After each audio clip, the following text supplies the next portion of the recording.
Então, a minha fala, eu não tenho o costume de preparar falas escritas, mas hoje, em função da importância desse evento, em consideração a todos os colegas, eu resolvi fazer um paper, que não é muito do meu costume. Eu me sinto mais livre falando em pé, caminhando e falando no livro, mas hoje eu vou falar totalmente ao contrário, sentado e lendo.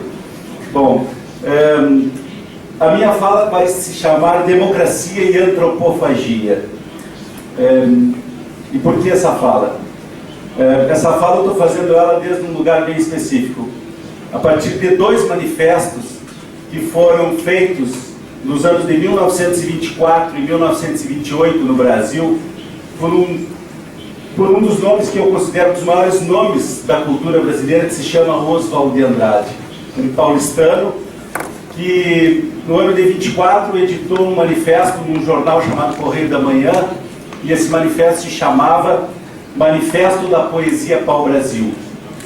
E no ano de 1928 ele fez um outro manifesto chamado Manifesto Antropófago. Qual era a ideia eu já estou saindo um pouco do texto, eu não consigo me entender do texto. Mas qual era a ideia do Oswald de Andrade nesses 2 grandes movimentos que eu reputo, sem qualquer dúvida, como uma das ações mais importantes da cultura brasileira? Eu começo essa fala fazendo uma citação, porque eu sou da área do direito, sou doutor em direito, toda a minha formação é jurídica, mas não me bastou o direito.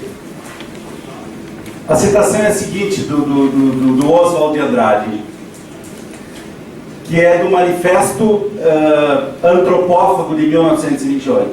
Ele diz o seguinte: perguntei a um homem o que era o direito. Ele me respondeu que era a garantia do exercício das possibilidades. Esse homem chamava-se Gali Matias, Comio, de Geli. Bom, o Manifesto da Poesia Pau-Brasil, o Oswald de Andrade, na verdade nos 2 manifestos, ele expressa o desejo de que nós passássemos a ter uma libertação cultural sobre todas as colonizações que nos tinham sido feitas. Especialmente esse manifesto, o primeiro deles, é dirigido focadamente para o campo artístico. E ele dizia que nós tínhamos que nos libertar de toda a arte que vinha da Europa, como forma de que nós conseguíssemos criar uma arte brasileira, uma cultura genuinamente brasileira. E ele faz essa referência ao Manifesto da Poesia Pau-Brasil, em cima da ideia da árvore, que era tipicamente brasileira, o pau-brasil, e que foi praticamente extinta pelos portugueses, levada toda para a Europa, porque era uma das madeiras nobres que existiam no Brasil. E, na verdade, era um grande retrato, um grande ícone da terra brasileira, o pau-brasil. E ele fazia esse manifesto com esse nome, fazendo emergir a ideia de que tínhamos coisas muito brasileiras, como o pau-brasil, e que tínhamos que cultuar essas coisas. Então, ele defende, na verdade, que a nossa poesia, na época, porque ele é mais poeta do que qualquer outra coisa, o Oswald de Andrade, ele defendia que a nossa poesia não poderia depender de nada, não poderia depender da poesia ou da cultura que viria do norte do planeta, mas que nós tínhamos condições de fazer uma poesia e uma cultura genuinamente brasileira. Ou seja, uma poesia de exportação e não meramente uma poesia de importação. Então, a poesia pau-brasil pretendia, da mesma forma que a primeira riqueza brasileira, o pau-brasil, se revestir de um caráter primitivista, assumindo criticamente os contrastes históricos e culturais aos quais a população do país foi submetida. Na verdade, é uma tentativa de síntese que fazia Oswald de Andrade, capaz de unir o lado doutor acadêmico da cultura brasileira com o lado popular. Esse manifesto também apresenta uma proposta de literatura vinculada à realidade brasileira, a partir de uma visão concreta. E, na verdade, ele estava propondo uma redescoberta do Brasil. O Brasil foi descoberto por portugueses, foi na perspectiva socioeconômica, foi construído, o Brasil é mais resultado de um processo socioeconômico do que de um processo de construção autóctone, como foram outros países que tiveram esse processo de aceleração evolutiva e que por si próprios construíram a sua autonomia, como é o caso, talvez o país mais bem sucedido nesse aspecto, o país mais autônomo do mundo seja a Inglaterra, que criou um processo próprio de construção e de aceleração evolutiva. Nós não, nós somos passageiros de um processo que foi conduzido na maior parte do nosso tempo por outros. Cito aqui o Oswald de Andrade. Ele trabalha muito com nomes de mitos e de símbolos indígenas. Então talvez algum nome que eu vá falar de ícones, como Jaci, Guaraci, etc., sejam nomes desconhecidos, mas na verdade são ícones, são algo como heróis ou como deuses da mitologia indígena. Rápidas passagens do Manifesto Pau-Brasil. Texto de Oswald de Andrade. A poesia existe nos fatos. Os casebres de açafrão e de ocre nos verdes da favela, sobre o azul cabralino, são fatos estéticos. O carnaval no Rio é o acontecimento religioso da raça. Pau-Brasil. Wagner submerge ante os cordões de Botafogo. Bárbaro e nosso. A formação étnica rica, a riqueza vegetal, o minério, a cozinha, o vatapá, o ouro e a dança. Toda a história bandeirante é a história comercial do Brasil. O lado do autor, o lado das citações, o lado autores conhecidos, comovente. Rui Barbosa, uma cartola na Senegâmbia. Tudo revertendo em riqueza, a riqueza dos bailes e das frases feitas. Negras de jockey, odaliscas no Catumbi, falar difícil. O lado do autor, fatalidade do primeiro branco aportado e dominando politicamente as selvas selvagens. O bacharel, não podemos deixar de ser doutores. Doutores, país de dores anônimas, de doutores anônimos. O império foi assim. Eruditamos tudo, esquecemos o gavião do penacho. Contra o gabinetismo, a prática culta da vida, engenheiros em vez de jurisconsultos, perdidos como chineses na genealogia das ideias.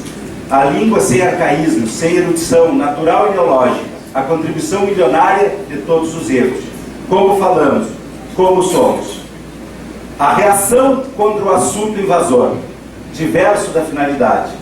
A peça de ideias era um arranjo monstruoso. O romance de ideias uma mistura. Nenhuma fórmula para a contemporânea expressão do mundo. Ver com os olhos livres. Então aqui algumas citações para expressar bem a linguagem poética em que o Oswald de Andrade falava. O outro grande texto dele ao qual eu me refiro é o Manifesto Antropófago. Esse já é um texto mais político dele e que ultrapassava um pouco a ideia do mero redescobrimento do Brasil no campo literário poético.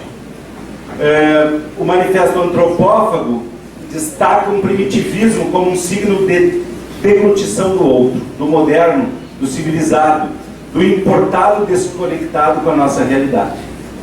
Texto de Oswald de Andrade. Só a antropofagia nos une, socialmente, economicamente, filosoficamente. To be or not to be, that is the question. Contra as catequeses e contra a mãe dos gracos. Só me interessa o que não é meu. Lei do homem, lei do antropófago. Aqui nesse texto, o Oswald de Andrade, ele utiliza muito dos mitos em sua irracionalidade, critica a história do Brasil, a consequência do passado colonial brasileiro. Ao mesmo tempo em que ele critica a topia, a localização tópica de todo esse contexto colonial, ele cria um pensamento, um manifesto de pensamento de um horizonte utópico, no qual o matriarcado da comunidade primitiva substitui o sistema burguês patriarcal.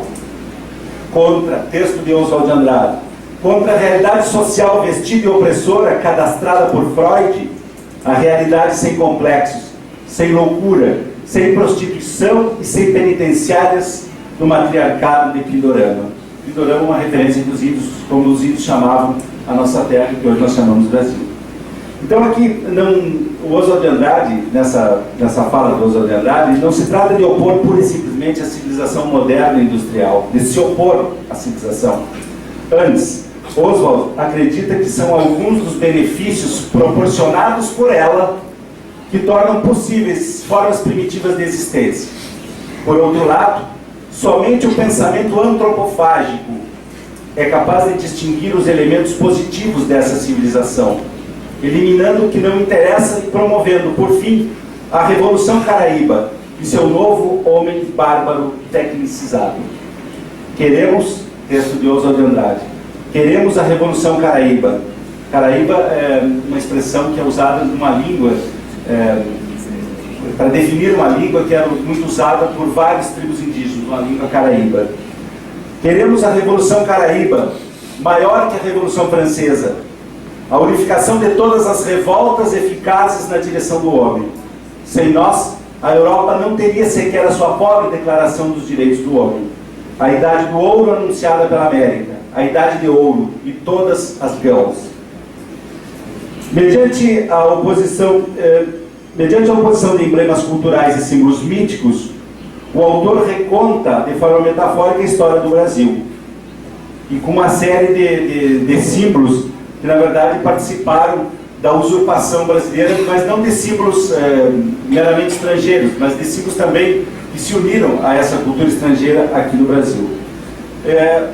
O Oswald de Andrade vai falar de que nós não precisávamos, claro que, na verdade, não me entendam os estrangeiros, os europeus não me entendam mal com o que eu estou falando, na verdade, Oswald de Andrade estava trabalhando no excesso, no paroxismo, fazendo o grito que nós precisávamos para o colonialismo, para nos libertarmos do colonialismo, mas na verdade ele dizia que até mesmo a Revolução Industrial e alguns aspectos do industrialismo eram necessários para que nós pudéssemos construir a nossa cultura.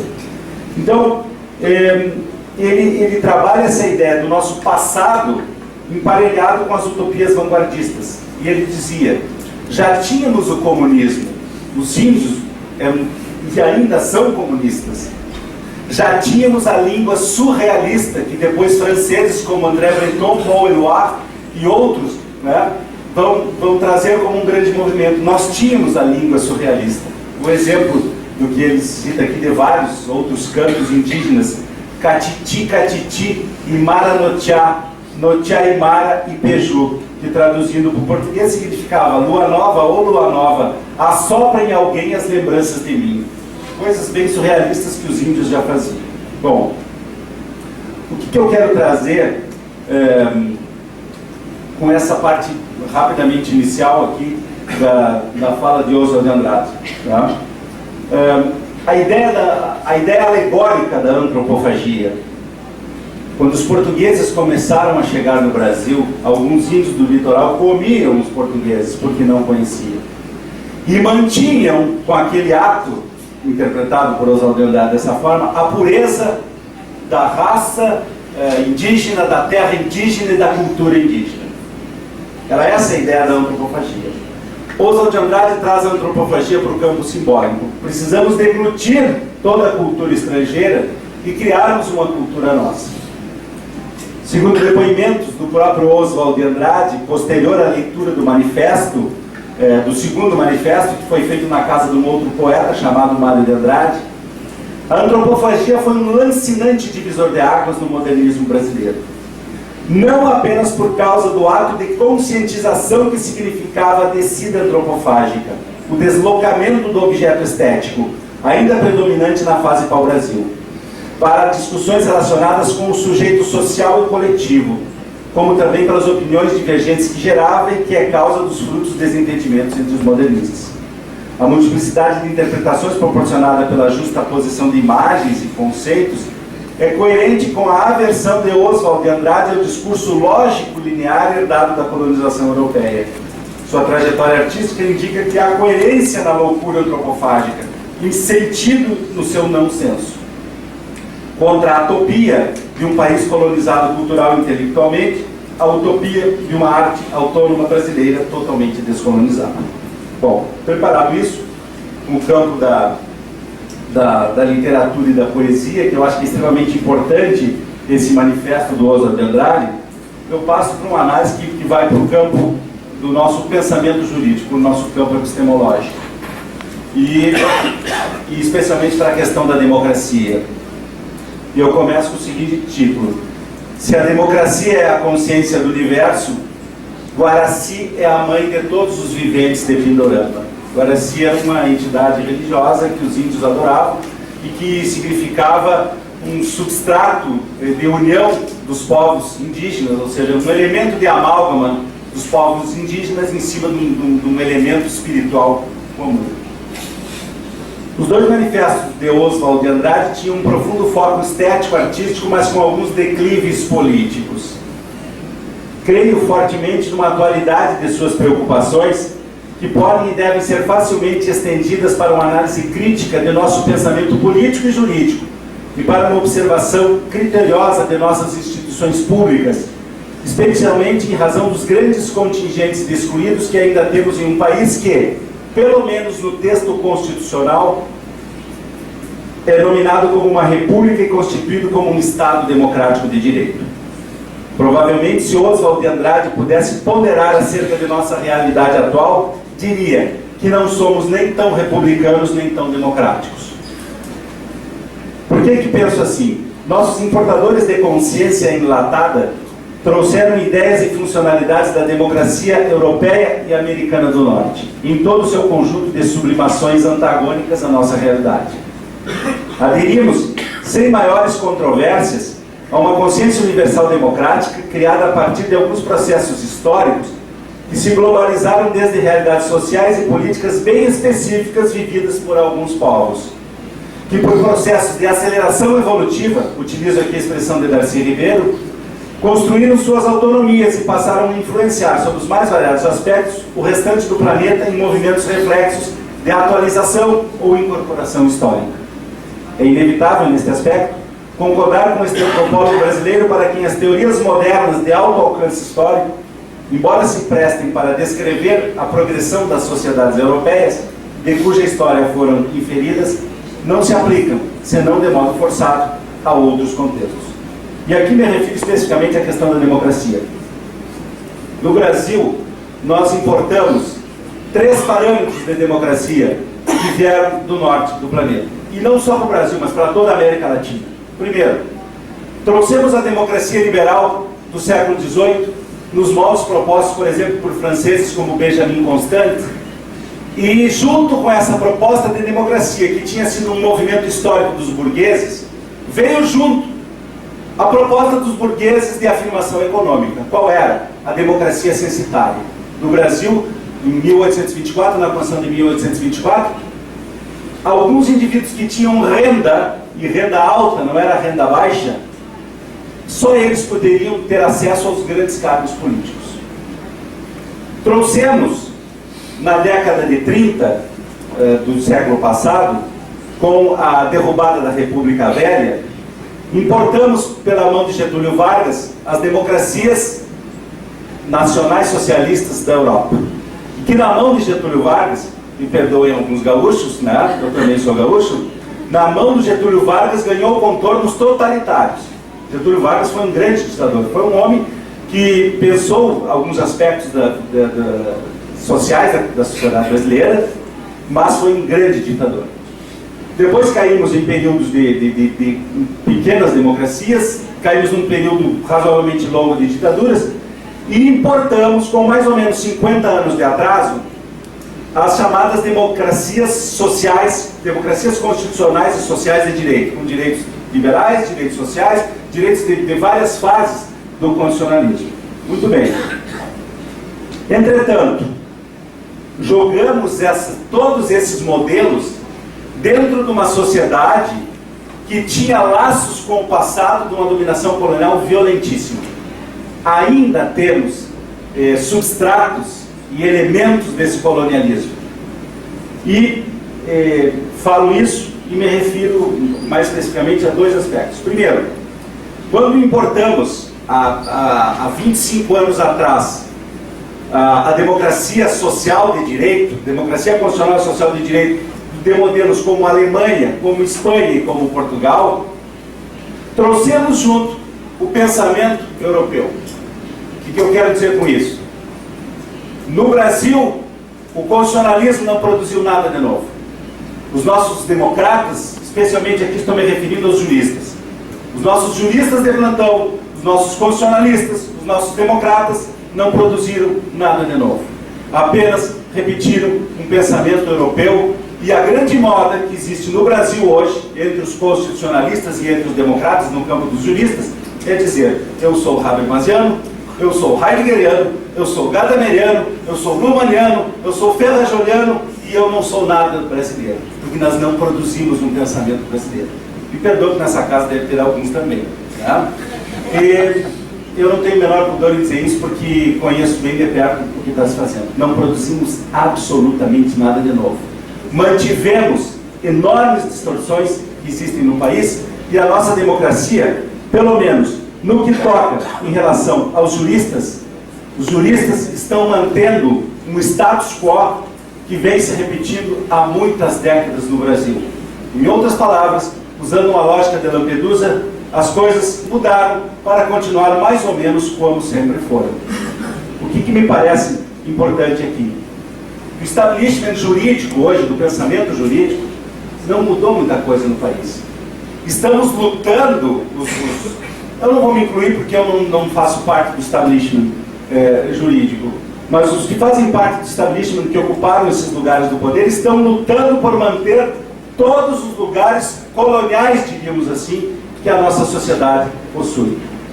As mulheres, aonde estão na representação política? Muito poucas. Os negros, aonde estão? Os índios, aonde estão? E aqui retorno ao meu assunto original, que eram os sistemas políticos. Por que estou falando isso?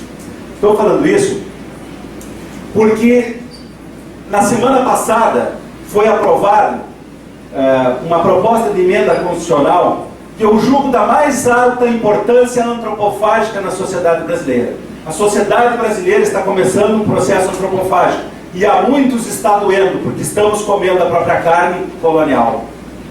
O que eu quero dizer com isso? Foi aprovado na semana passada uma proposta de emenda constitucional em que se marcam lugares no parlamento para os negros.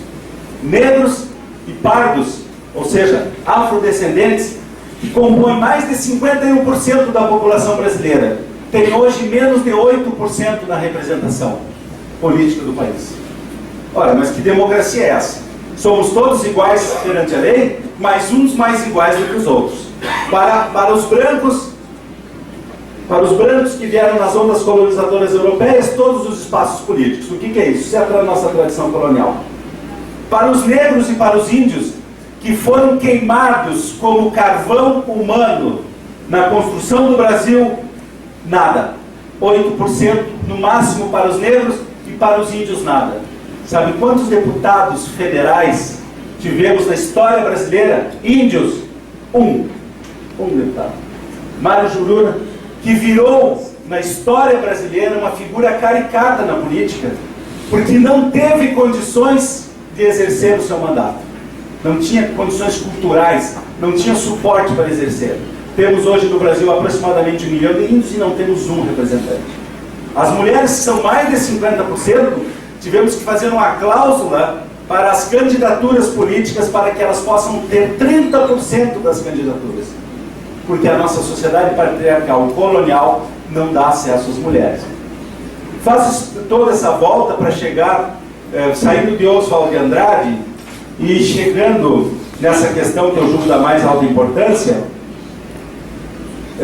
porque nós juristas não fizemos nada para tornar o nosso pensamento e a nossa democracia uma democracia independente. Oswald de Andrade diria: a nossa independência ainda não foi proclamada. Frase típica de Dom João VI: meu filho, põe essa coroa na tua cabeça antes que algum aventureiro a faça. Expulsamos a dinastia. É preciso expulsar o espírito bragantino, as ordenações e o rapé de Maria da Fonte. Precisamos nos antropofagizar. Precisamos comer a nossa própria carne. E creio que quando surge uma emenda constitucional que coloca uma divisão da representação política, em que os negros sempre tiveram 500 anos de Brasil numa condição subalterna e dominada, quando isso aparece, me parece que o processo antropofágico está lentamente começando na sociedade brasileira. Precisamos evocar Guaraci, precisamos evocar Jaci, para que também isso seja feito aos índios. Porque, como diria Mário de Andrade, e eu fecho com uma citação dele, ampliando-a um pouquinho, só a antropofagia nos une, socialmente, economicamente, filosoficamente, politicamente e democraticamente. Muito obrigado.